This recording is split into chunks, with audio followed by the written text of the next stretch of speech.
All right, welcome back to the channel. This is Jennifer for The Median, and today we are in the 2021 Mazda CX-5. And the timing that we get this is actually quite good because we've recently been in some of the competitors like the Ford Escape, Toyota RAV4, Honda CR-V. The Toyota, all three of those models were hybrids, and this is not. This is just a gasoline-powered four-cylinder. In the base Mazda CX-5, you can get a 2.5-liter four-cylinder engine that's good for 187 horsepower and 186 pound-feet of torque. But you have the option of getting this engine, which is a same 2.5-liter four-cylinder, but now it's got a turbo. And that's 227 horsepower and 310 pound-feet of torque. Unless you put 93 octane fuel in, then it's good for 250 horsepower and 320 pound-feet of torque. That's not bad for a little crossover SUV thingy. And the CX-5, you can get front-wheel drive, you can get all-wheel drive, starting at the bottom all the way to the top.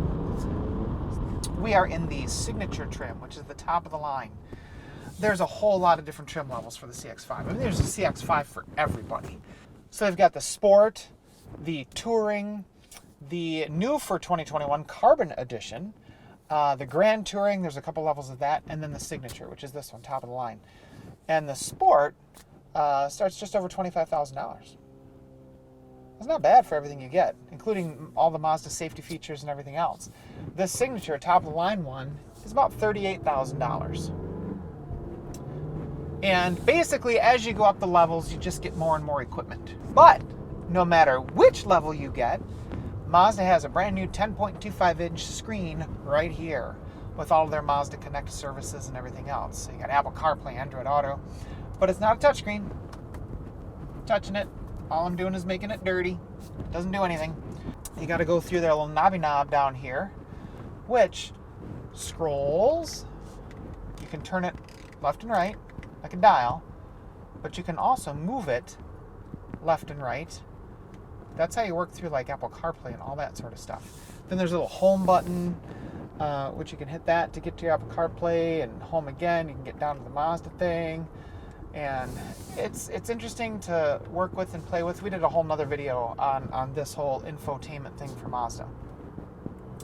But I will say, this signature trim in the Mazda CX-5 is pretty damn nice. It's really well insulated. When you shut the doors, they shut with a thud authority, and you kind of pop your ears when you do that because it's just so airtight. Now, this is a brand new car. There's only like 1,300 miles on it right now. And a lot of new cars do that. But listen, there's a little bit of road noise. The surface of the road just changed.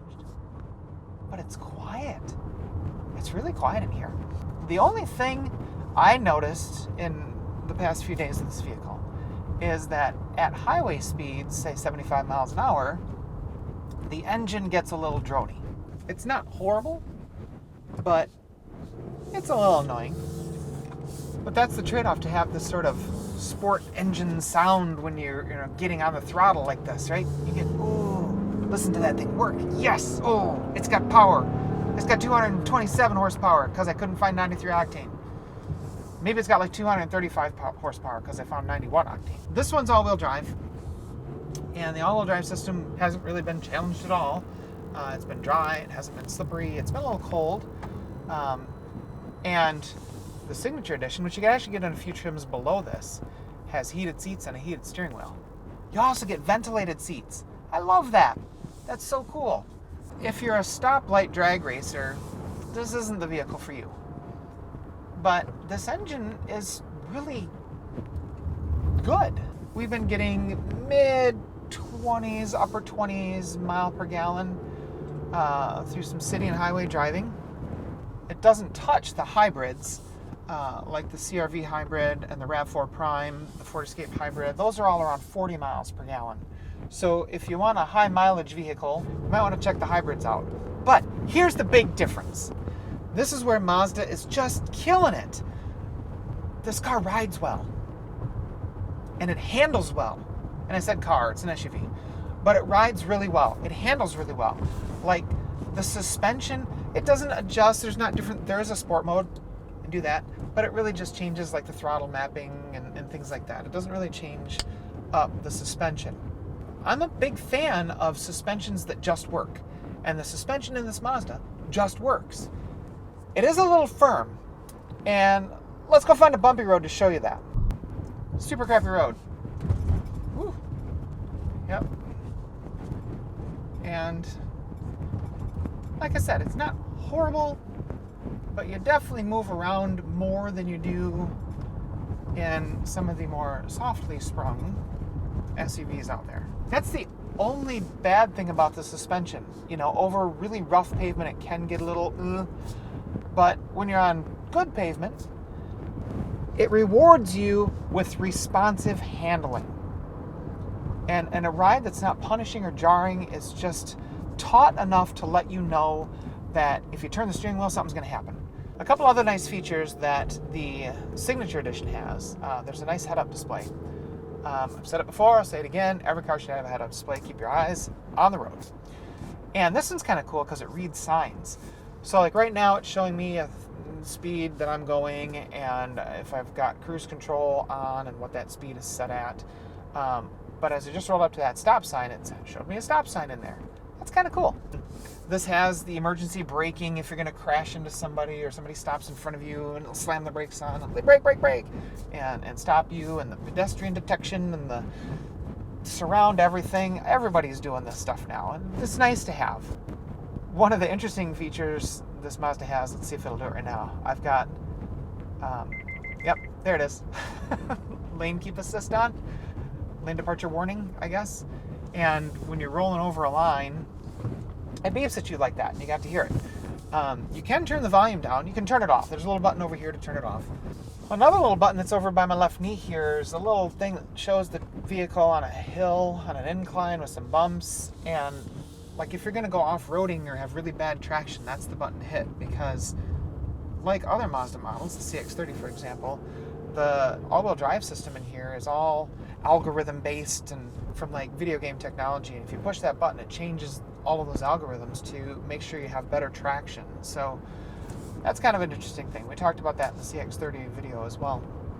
I think another difference between this and some of its competitors, Nissan Rogue, CR-V, RAV4, those, is the back seat doesn't seem as roomy to me.